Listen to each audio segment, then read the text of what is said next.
Ngayong Mayo 2025, isang malaking balita ang gumulantang sa mga mamamayang Pilipino, lalo na sa sektor ng mga senior citizens, dahil sa pagsasabatas ng bagong Universal Social Pension Program para sa lahat ng nakatatanda sa bansa.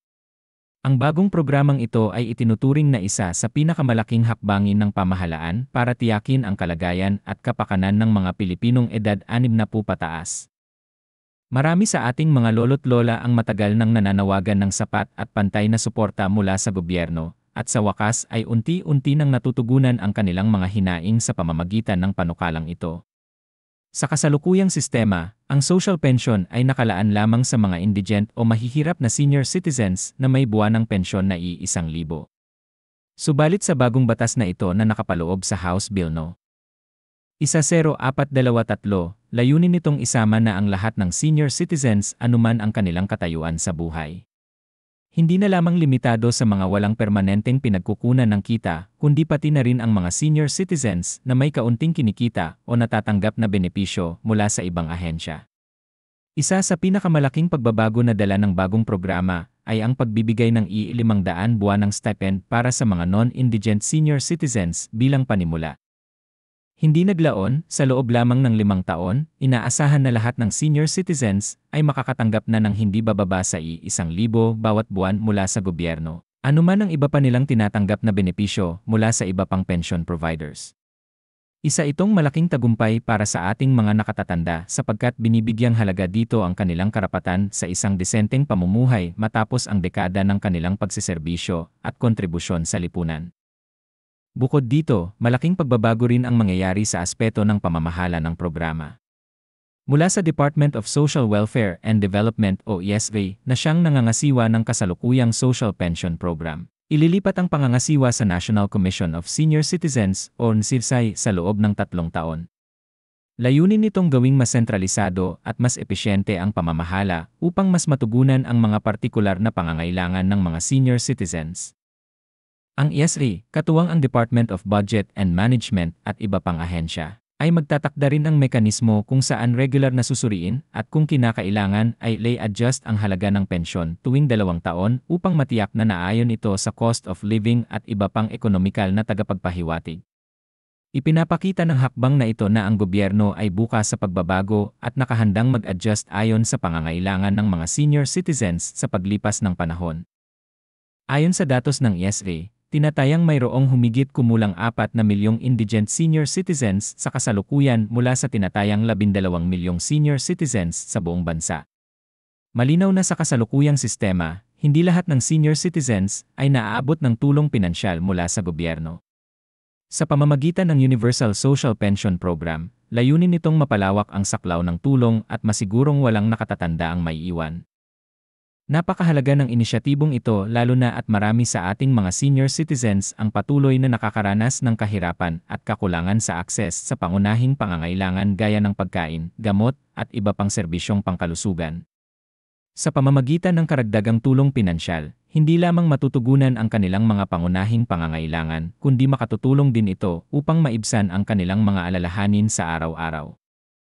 Isang malaking usapin din ang napagtuunan ng pansin sa pagsasabatas ng programang ito, ang usapin ng dignidad at pagkakapantay-pantay. Mahalaga para sa mga senior citizens na maramdaman nilang sila ay mahalaga sa lipunan, hindi lamang sa salita kundi sa gawa. Sa pagbibigay ng universal na pensyon, ipinapakita ng gobyerno na ang bawat senior citizen ay may pantay na karapatan na mabigyan ng suporta anuman ang kanilang estado sa buhay. Isa rin itong pagkilala sa mga naging kontribusyon nila sa pagpapaunlad ng ating bansa.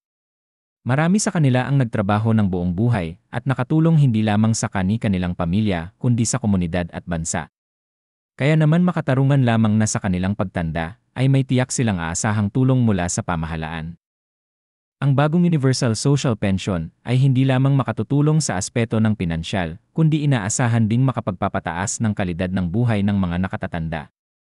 Marami sa ating mga lolo at lola ang nagsasabing malaking ginhawa para sa kanila ang malaman na may darating na tulong bawat buwan.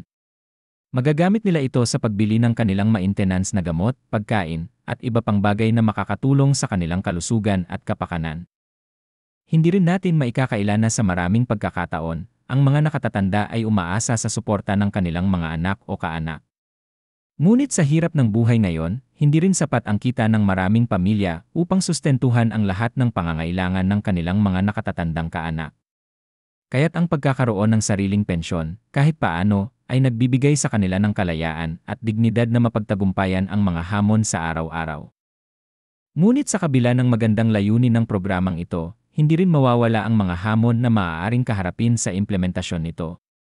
Una na rito ang aspetong pondo. Malaking pondo ang kakailanganin upang masuportahan ang mahigit 12 milyong senior citizens sa buong bansa. Kailangang tiyakin ng gobyerno na may sapat na budget na ilalaan taon-taon upang hindi maputol o maantala ang pagbibigay ng pensyon. Pangalawa, ang aspeto ng distribusyon. Isa sa mga pangunahing reklamo ng mga benepisyaryo sa kasalukuyang sistema ay ang mabagal na proseso at minsan ay hindi pantay na distribusyon. Kaya mahalaga rin na mabuo ang maayos na sistema sa pag-implementa ng bagong programa upang masiguro na maaabot ang lahat ng senior citizens kahit sa pinakamalayong mga lugar. Ayon sa mga mambabatas na nagtulak sa programang ito, ang pagkakaroon ng Universal Social Pension ay bahagi ng kanilang pangmatagalang advokasya para sa kapakanan ng mga senior citizens. Malayo na ang narating ng Pilipinas sa aspeto ng social protection programs, ngunit marami pa rin tayong dapat pagtuunan ng pansin. Isa sa mga nakikita nilang positibong epekto ng programang ito ay ang pag-angat ng kalidad ng buhay ng mga senior citizens at ang pagbibigay ng seguridad sa kanila sa kanilang pagtanda. Ipinapakita rin nito na ang Pilipinas ay sumusunod sa pandaigdigang pamantayan pagdating sa pagkilala at pagbibigay halaga sa mga senior citizens. Ang mga tagapagtaguyod ng batas ay umaasa na sa loob ng susunod na taon ay ganap ng maisasabatas at maipatutupad ang buong programa. Sa kasalukuyan, hinihintay pa ang deliberasyon at pag-apruba ng Senado bago ito ganap na maging batas. Ang suporta ng publiko at iba't ibang organisasyon ng senior citizens ay malaki rin ang ginagampanang papel upang higit pang mapalakas ang panawagan para sa mabilis na pagpapatupad nito.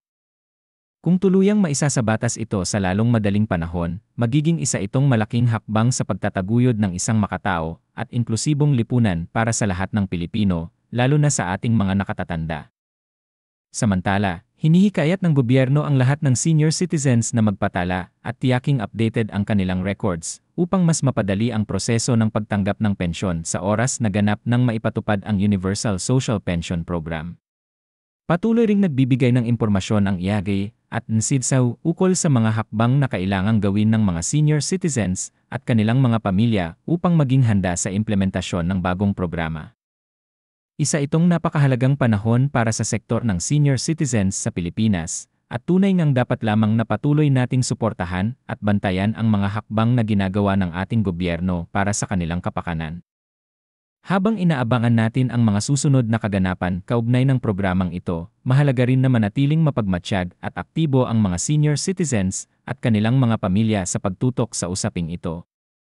Sa huli, ang tagumpay ng Universal Social Pension Program ay hindi lamang tagumpay ng mga nakatatanda, kundi tagumpay ng buong sambayanang Pilipino na nagpapakita ng malasakit at pagkakaisa para sa kapakanan ng bawat isa, lalo na sa mga pinakamahina at pinakanangangailangan sa ating lipunan.